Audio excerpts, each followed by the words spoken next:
Good news, Hyderabad ORR కి అతి చేరువలో villas APR projects. And guys, last వీడియోలో కంప్లీట్గా మనం టెక్నికల్ అనాలిసిస్ నేర్చుకున్నాం. అంటే ఈక్విటీలో బేసిక్గా కాన్సెప్ట్స్ అన్నీ నేను చెప్పట్లేదు, కానీ ఒక ఫార్మేట్ నేను మీకు ఎక్స్ప్లెయిన్ చేస్తున్నాను. బికాజ్ కాన్సెప్ట్స్ అన్నీ చెప్పాను అనుకోండి, అది మినిమం 50 to 1 hour అయినా పడుతుంది, 50 minutes to 1 hour అయినా. కానీ అంత వీడియో ఇప్పుడు మనం ఎక్స్ప్లెయిన్ చేయాలంటే కొద్ది లిటిల్ బిట్ డిఫికల్ట్. మీరు ఆ కాన్సెప్ట్స్ అన్నీ నేర్చుకోవాలనుకుంటే you can directly contact to మీ.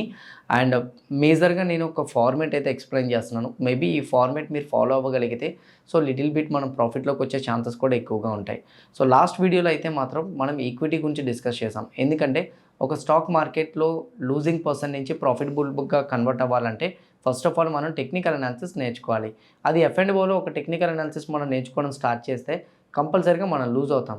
కంపల్సరీగా మనం నేర్చుకోవడం చేసేటప్పుడు లూజ్ అవ్వడం అనేది కామన్. ఎగ్జాక్ట్లీ అదేదో ఈక్విటీలో మనం లూజ్ అయ్యామనుకోండి, 2000తో స్టార్ట్ చేసి హార్డ్లీ 5000 to 6000 పోతుంది అంతే, అంతకుమించి ఎక్కువ పోదు. ఇది మేజర్గా ఉన్న మనకున్న ప్లస్ పాయింట్ అనమాట.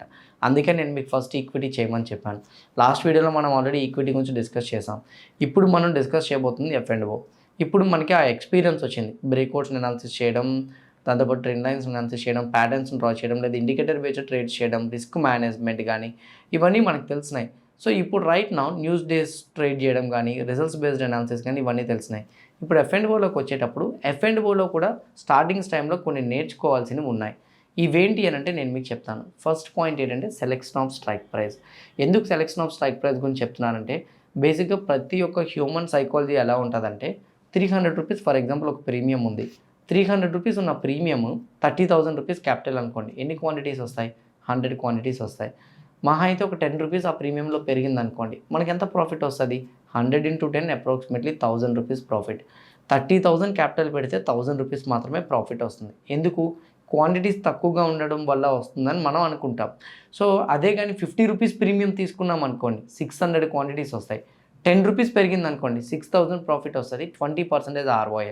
30,000 క్యాపిటల్తో 6,000 వచ్చే ప్రాఫిట్ ఛాన్సెస్ ఎక్కువగా ఉన్నాయి కదా, మరి నేను ఎందుకు కేవలం 1000 రూపీస్ ప్రాఫిట్ని తీసుకుంటున్నాను అనే థాట్ మీకు స్టార్ట్ అవుతుంది. బట్ మీకు అర్థం కానిది ఏంటంటే 60 రూపీస్ మీరు సెలెక్ట్ చేసుకున్న ప్రీమియం అనేది far OTM. Okay, according to options మీకు తెలుసు ఇంట్రెన్సిక్ ఎక్స్టెన్సిక్ వాల్యూస్ బట్టి ఏదైతే ఎక్స్పైరీ అంటే ఏదైతే స్ట్రైక్ ప్రైస్ మనం సెలెక్ట్ చేసుకుంటున్నామో ఆ స్ట్రైక్ ప్రైస్ ఎక్స్పైరీ ఎండ్ అయ్యేసరికి కానీ OTMగా కానీ ఉండిపోతే మాత్రం డెఫినెట్గా ప్రీమియం మొత్తం జీరో అయిపోతుంది. మీకు తెలీదు, సింగిల్ క్యాండిల్ మీకు ఆపోజిట్ సైడ్ వెళ్ళేటప్పుడు 60 రూపీస్ ప్రీమియం 12 రూపీస్ 13 రూపీస్కి వచ్చేస్తుంది. ఇది చాలామంది ఫేస్ చేసే ఉంటారు. ఎంతమంది ఫేస్ చేశారు అనేది కామెంట్ బాక్స్లో మెన్షన్ చేయండి. ఓకే, సో స్ట్రైక్ ప్రైస్ అనేది చాలా ఇంపార్టెంట్ అనమాట. స్ట్రైక్ ప్రైస్ని మనం సెలెక్ట్ చేసేటప్పుడు డేస్ వైజ్గా స్ట్రైక్ ప్రైస్ని సెలెక్ట్ చేసుకోవాలి. నేను మీకు అదొక పాయింట్ చెప్తాను చూడండి. F&Oలో ఒక బిగినర్ F&Oలోకి వెళ్ళేటప్పుడు ఎలా మనం ఫాలో అవ్వాలనేది. First of all selection of strike price. అందులో మనం ఏ స్ట్రైక్ ప్రైజెస్ సెలెక్ట్ చేసుకోవాలి? ఫ్రైడే వచ్చిందంటే మాత్రం కంపల్సరీగా మనం OTMకి వెళ్ళా పర్లేదు. ఎందుకంటే ఫ్రైడే టైమ్స్ డికే తక్కువ ఉంటుంది. ఎక్స్పైరీకి అప్పటికి ఇంకో 6 days టైం ఉందిగా, సాటర్డే టు థర్స్డే వరకు. మరి 6 days టైం ఉండేటప్పుడు మనం ఎందుకు ప్యానిక్ అవ్వాల్సిన అవసరం లేదు. సో అందుకే మనం ఏం చేస్తాం, ఫ్రైడే టైమ్స్లో మ్యాక్సిమం మనం తీసుకునేది ఏదైనా కానీ కేవలం ఒక OTMకి వెళ్ళినా పర్వాలేదు, అంత ఎక్కువ డికే కనిపించదు. మండే మనం ATM తీసుకున్నా పర్వాలేదు at the money strike price. అలానే ట్యూస్డే ఏ స్ట్రైక్ ప్రైస్ తీసుకోవచ్చు? ట్యూస్డే మనం ITM తీసుకోవాలి. అది మేజర్ పాయింట్. ఎందుకో తెలుసా? ఎక్స్పైరీ దగ్గరికి పడుతుంది. ATMs మ్యాక్సిమం జీరో అయిపోతాయని ఇందాకనే నేను మీకు చెప్పాను. అప్పుడు మనం రిస్క్ లేని పొజిషన్స్లోకి వెళ్ళాలి కాబట్టి మ్యాక్సిమం ITM తీసుకుంటే బెస్ట్. అందుకే మనం ట్యూస్డేకి ITMకి వెళ్తాం. వెన్స్డే అండ్ థర్స్డే బేసిక్గా ఇందులో 2 scenarios ఉన్నాయి. కంపల్సరిగా ఎంట్రీ పర్ఫెక్ట్ అనిపించింది అనుకోండి, go to the ATM. Okay, so ATM తీసుకోండి. ఎందుకంటే ఎంట్రీ పర్ఫెక్ట్ అనుకోండి, కంపల్సరీగా మొమెంటం వస్తుంది కాబట్టి మినిమం ప్రాఫిట్ మనం ఎర్న్ చేయగలుగుతాం ATM స్ట్రైక్ ప్రైస్ తీసుకుంటే. అలా కాకుండా మనకి ATM స్ట్రైక్ ప్రైస్ తీసుకోవట్లేదని అనుకోండి, ఫర్ ఎగ్జాంపుల్ మీకు రిస్క్ అనిపించింది అనుకోండి, you can go with the deep ITM. ఎందుకంటే కొన్ని ఎంట్రీస్ మనం ఎంటర్ అయిన తర్వాత ఒక 1/2 hour to 25 minutes కన్సల్టేషన్ అయి ప్రాఫిట్ ఇస్తుంది. అలా ఎంటర్ అయిన తర్వాత 1/2 hour to 45 minutes కన్సల్టేషన్ అయి ప్రాఫిట్ ఇచ్చినప్పుడు వెన్స్డే థర్స్డేస్ ఆ కన్సల్టేషన్కు డికే అయిపోతుంది. డికే అయినప్పుడు నేను తీసుకున్న పొజిషన్స్ లాస్లోకి వెళ్ళిపోతున్నాయని ప్యానిక్ అయిపోయి మనం ఎగ్జిట్ అవుతాం. అలా డికే అవ్వకుండా ఉండడం కోసం డీప్ ITM తీసుకుంటాం అనమాట. డీప్ ITMస్లో కన్సల్టేషన్ అయినా సరే అంత ఎక్కువ డికే అనేది కనిపించదు. ఇది మేజర్ పాయింట్.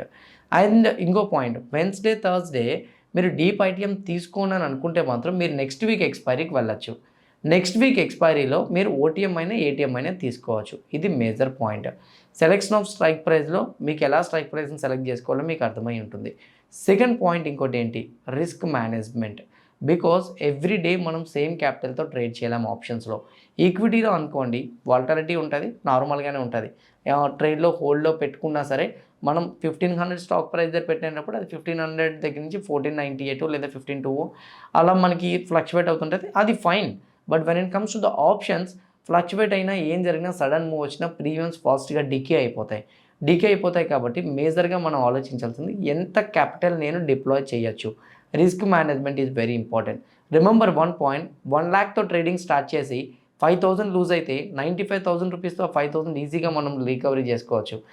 లేదనుకోండి, ఒకవేళ 1 lakhలో కానీ మీరు ఆ 5,000 పోయింది అని చెప్పి రివెంజ్ ట్రేడ్స్ చేసుకొని ఇంకో 10,000 పోగొట్టేసి 10,000 పోయింది, ఇప్పుడు నేను ఇంకా ట్రేడ్ చేస్తా మనీని రికవరీ చేయాలని ఇంకో 30,000, ఇంకో 50,000, ఇంకో 70,000 అలా క్యాపిటల్ మొత్తం లూజ్ అయ్యేదానికన్నా ఓకే.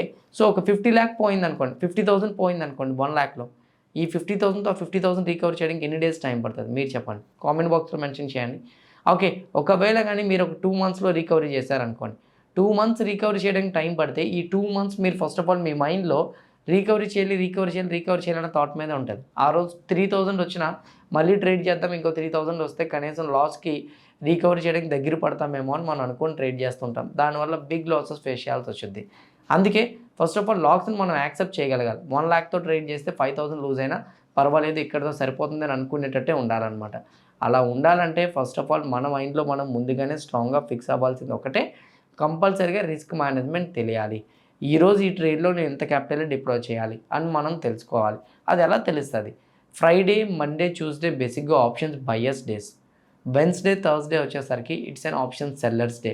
సో ఎప్పుడైనా సరే గుర్తుపెట్టుకోండి, ఆప్షన్స్ బయ్యింగ్ చేసేవాళ్ళు మ్యాక్సిమం ఫ్రైడే టైమ్స్లో, మండే టైమ్స్లో, ట్యూస్డే టైమ్స్లో up to the max 30 to 40% క్యాపిటల్ని మీరు డిప్లాయ్ చేసుకోవచ్చు, లేదా 50% వరకైనా వెళ్ళచ్చు. But when it comes to Wednesday and Thursday premiums తక్కువ ఉంటాయి, మొమెంటమ్ హై ఉంటుంది. మ్యాక్సిమం 20% కన్నా ఎక్కువ క్యాపిటల్ డిప్లాయ్ చేయొద్దు. ట్రస్ట్ మీ, నేను చెప్పేటప్పుడు చాలామంది కింద కామెంట్ బాక్స్లో నెగిటివ్గా మెసేజ్ చేస్తుంటారు, నువ్వు అంత క్యాపిటల్స్ డిప్లాయ్ చేయమని చెప్తున్నావు ఏంటి అని. 100% ఎప్పుడు కూడా ఒక క్యాపిటల్లో ఒక ట్రేడ్లో మనం 50% కన్నా ఎక్కువ క్యాపిటల్ డిప్లాయ్ చేయకూడదు. That is very very very very important. Because lose అయితే హార్డ్లీ మనం 50% లూజ్ అవుతాం, ఇంకో 50% అయినా సేవ్ అవుతుంది. ఒకవేళ కానీ లూజ్ అయ్యామనుకోండి, 100% క్యాపిటల్ డిప్లాయ్ చేస్తే మొత్తం పోతుందన్నమాట. ఎప్పుడైనా డిప్లాయ్ చేసేటప్పుడు ఈ వేలో డిప్లాయ్ చేసుకోవడానికి ట్రై చేయండి. ఫ్రైడే, మండే, ట్యూస్డే కేవలం 30 to 40% అండ్ 50 కూడా మీరు వెళ్ళచ్చు. అండ్ ఒకవేళ కానీ వెన్స్డే, థర్స్డే వచ్చిందనుకోండి, you can go with at least 20 to 30%. ఇది second one, position sizing. Third one ఇంకోటి ఏంటంటే, మీకు చాలాసార్లు క్యాపిటల్ డబుల్ అవుతుంటుంది. అది ఎప్పుడో తెలుసా? Jackpot days. Those are days like BTST trades. Okay, ఈరోజు మనం తీసుకున్న ట్రేడ్ అనేది నెక్స్ట్ డేకి హ్యూజ్ వేలో మేబీ ప్రాఫిట్ అవ్వచ్చు. అది మీకు ఎలా చెప్తాను చూడండి. BTST ట్రేడ్లో చాలామంది వేరే వేస్లో ఎక్స్పీరియన్స్ ఫేస్ చేస్తుంటారు. అది ఎలా అంటే చెప్తాను చూడండి. ఫర్ ఎగ్జాంపుల్, బేసిక్గా చాలామందికి జరిగే ఉంటుంది. ఒక ట్రేడ్ మనం మార్నింగ్ 9:15కి ఇనిషియేట్ చేస్తాం, లేదా ఒక 10 o'clockకి. అది కన్సల్టేషన్ అవుతూ సడన్గా బ్రేక్ డౌన్ వచ్చేస్తుంది. మనం కాల్ బై చేస్తాం, సడన్గా బ్రేక్ డౌన్ వచ్చింది, లాస్లో ఉన్నాం. మళ్ళీ రికవరీ అయ్యింది, ప్రాఫిట్లో ఉన్నాం. ఒక 2:30 వరకు రికవరీ అయ్యి లాస్లోకి రావడం, కానీ ఎండ్ ఆఫ్ ద డే అయ్యేసరికి మనం కొద్దిగా లాస్లో ఉన్నాం అనుకోండి. పొజిషన్స్ నెక్స్ట్ డేకి హోల్డ్ చేస్తే పర్లేదేమో అని చెప్పి మనం హోల్డ్ చేస్తూ ఉంటాం. ఒకేసారి నెక్స్ట్ డేకి బిగ్ గ్యాప్ అప్ ఓపెన్ అయిపోతుంది. గ్యాప్ అప్ ఓపెన్ అయినప్పుడు ఏమవుతుంది? హ్యూజ్ ప్రాఫిట్ కనిపిస్తుంది. ఇదేదో బాగుంది కదా, ముందు రోజు పొజిషన్స్ని బై చేసి నెక్స్ట్ డే క్యారీ చేస్తే హ్యూజ్ ప్రాఫిట్స్ వస్తున్నాయి కదా అని మనం అనుకుంటాం. ఎప్పుడైతే ముందు రోజు పొజిషన్స్ని మనం బై చేసి నెక్స్ట్ డే పొజిషన్స్ని క్యారీ చేస్తున్నామో హ్యూజ్ ప్రాఫిట్ వస్తుంది అనిపిస్తుందో, ఒక 2 to 3 times లక్కీగా అలానే వస్తుంది. చెప్తున్నాను కదా, ఒక బిగినర్ కంపల్సరీగా లక్ని ఫేవర్ చేయడం కోసం, ఓకే, సో మనకి ఫేవర్ అవ్వడం కోసం కంపల్సరీగా స్టార్టింగ్ 3 to 4 days ప్రాఫిట్స్ వచ్చేస్తాయి. ఆ తర్వాత జరిగింది ఏంటో తెలుసా? మనకి ఒక 3 to 4 days వచ్చిన తర్వాత 5th డేనో 6th డేనో ఒకేసారి మార్కెట్ బిగ్ గ్యాప్ డౌన్తో ఓపెన్ అయిపోతాయి. ఓకే, బిగ్ గ్యాప్ డౌన్తో ఓపెన్ అవ్వడం, లేదా ఫ్లాట్లో ఓపెన్ అయితే డికే అయిపోతుంది, లాస్లో ఉంటారు, మళ్ళీ ఆ పొజిషన్ క్యారీ చేస్తారు. అలా నెక్స్ట్ డే క్యారీ చేసుకుని వెళ్ళిపోతారు.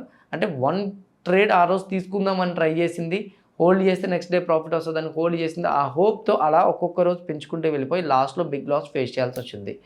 అలా జరగకుండా ఉండాలంటే ఏం చేయాలి? I will tell you one thing. So first of all BTST ట్రేడ్లు కానీ, ఎస్టీబీటీ ట్రేడ్స్ కానీ, ఓపెనింగ్ ట్రేడ్స్ కూడా ఉంటాయి. మీ అందరూ తెలిసే ఉంటుంది. నేను చాలాసార్లు మా యూట్యూబ్ వీడియోస్లో నేను అప్లోడ్ చేశాను ఓపెనింగ్ ట్రేడ్స్ ఎలా ఉంటాయి అనేది. నేను లైవ్ ట్రేడ్ చేసి కూడాను. ఓపెనింగ్ ట్రేడ్స్ అనేవి ఈ బీటీఎస్టీ, ఎస్టీబీటీ ట్రేడ్స్ కంపల్సరిగా చాలా తక్కువగా చేస్తూ ఉండాలన్నమాట. ఓకే. సో అంటే తక్కువ క్యాపిటల్తో ట్రేడ్ చేస్తుండాలి. హార్డ్లీ 10% టు 20% కన్నా ఎక్కువ క్యాపిటల్ డిప్లాయ్ చేయకూడదు. బిగ్ ప్రాఫిట్స్ ఎర్న్ చేసేస్తాం అనుకుంటే కష్టం అనమాట. ఓకే. ఈ 3 పాయింట్స్ చాలా ఇంపార్టెంట్ ఆప్షన్స్లో. First one selection of strike price, second one వచ్చేసరికి position sizing, third one carry చేసే పొజిషన్స్కి ఎంత క్యాపిటల్ డిప్లాయ్ చేయాలి. మేజర్గా ఒక ఆప్షన్స్లోకి రావాలంటే మాత్రం ఈ 3 ఎక్స్పీరియన్స్ ఫేసెస్ ఉండాలి. Fourth one global market connection also. Global మార్కెట్స్కి మనకి కొంతవరకు ఇంటర్లింక్ అనేది ఉంటుంది. గ్లోబల్ మార్కెట్ బట్టి కూడా మన వ్యూ చేంజ్ అవుతుంటుంది కాబట్టి అది కూడా మనం తెలుసుకోవాలి. అండ్ అలానే last one weightage stocks analysis. Weightage stocks majority of the ఇండెక్స్లు అన్నీ కూడా వెయిటేజ్ స్టాక్ బట్టి మూవ్ అయి ఉంటుంది. సో ఇది కూడా చాలా ఇంపార్టెంట్. అయితే ఇలా ఆప్షన్స్లోకి ఎక్స్పీరియన్స్తో ఎంటర్ అవ్వాలి, ఇవి ఉండాలని నేను మీకు చెప్పాను కదా. ఇందులో చాలామంది ఒక ప్రాసెస్లో మాత్రం లూజ్ అవుతారు. అదేంటో తెలుసా? క్విక్ ట్రేడ్స్ ఉంటాయి. 100 రూపీస్ ప్రీమియం దగ్గర బై చేసి ఒకేసారి అది 10 రూపీస్కి వెళ్ళినా లేదా 20 రూపీస్కి వెళ్ళినా ఒకేసారి మనం ఎగ్జిట్ అవుదాం అనుకుంటుంటాం. అది 2-3 సార్లు ప్రాఫిట్ వస్తుంది. ఫోర్త్ టైం మనకు ఆ ప్రాఫిట్ రాదు. ఓకే. ఫోర్త్ టైం మనకు ఆ ప్రాఫిట్ రాదు. ఆ ప్రాఫిట్ రానేటప్పుడు బేసిక్గా దాన్నే స్కాల్పింగ్గా తీసుకొని నెక్స్ట్ టైమ్స్ నుంచి అలానే ట్రేడ్ చేసి మనం లూజ్ అవుతూ ఉంటాం. నెక్స్ట్ వీడియోలో ఒక ఎఫ్&ఓ స్టార్ట్ చేసి ఆప్షన్స్ బయింగ్ చేయకుండా స్కాల్పింగ్ చేసి అకౌంట్స్ బ్లో ఎందుకు అయిపోతాయి అనేది నెక్స్ట్ వీడియోలో నేను మీకు క్లియర్గా ఎక్స్ప్లెయిన్ చేస్తాను. ఈ వీడియో నచ్చితే మాత్రం డెఫినెట్గా లైక్ చేయండి. కాంటెంట్ నచ్చితే షేర్ చేయండి. సబ్స్క్రైబ్ చేయలేని వాళ్ళు ఉంటే మాత్రం సబ్స్క్రైబ్ చేసుకోండి. నెక్స్ట్ వీడియో మిస్ అవ్వద్దు. బాయ్.